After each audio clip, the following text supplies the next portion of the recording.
আসসালামু আলাইকুম। সবাই কেমন আছেন? আজকে একটা অদ্ভুত জিনিস দেখাতে নিয়ে আসছি আমার পেজের পক্ষ থেকে। এটা দেখে হয়তো অনেকে ভাবছেন এটা তো অদ্ভুত কি কমন জিনিস, খেজুরের গুড়ের পাটালি। কিন্তু না, এটা আসলে খেজুরের গুড়ের পাটালি না। অবিশ্বাস্য একটা জিনিস যেটা গ্রামে যারা বড় হয়েছেন তারা হয়তো অনেকেই চিনে থাকবেন। তবে দেশের অধিকাংশ মানুষই এটা সম্বন্ধে জানে না। এটা হচ্ছে তালের রসের পাটালি। এটা আমার এক ছোট ভাই ভালোবেসে জিনিসটুকু দিয়েছে।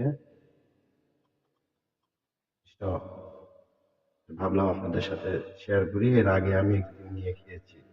এর স্বাদ গন্ধ দুটোই অদ্ভুত। এত সুঘ্রাণ যা আপনারা চিন্তাই করতে পারবেন না। যে খায়নি সে বুঝবেই না ব্যাপারটা এত সুন্দর। তাল এর রস সাধারণত এপ্রিল থেকে জুলাই মাসে আমাদের দেশে হয়। তো এইটা থেকে গুড় খুব রেয়ার ব্যাপার, খুব একটা পাওয়া যায় না। দেখুন এত নরম আর এত সুন্দর সেন্ট, এর যে স্মেলটা অসাধারণ। এতে যে কোনো কিছু রান্না করে খেলে অদ্ভুত স্বাদ, মনে রাখার মতো।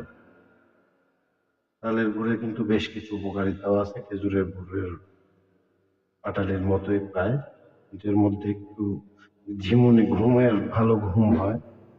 আপনারা হয়তো অনেকেই জানেন তালের রস খেলে কিন্তু অনেক ভালো ঘুম হয়। দেখেন কি সুন্দর, একদম মোমের মতো গলে যায়।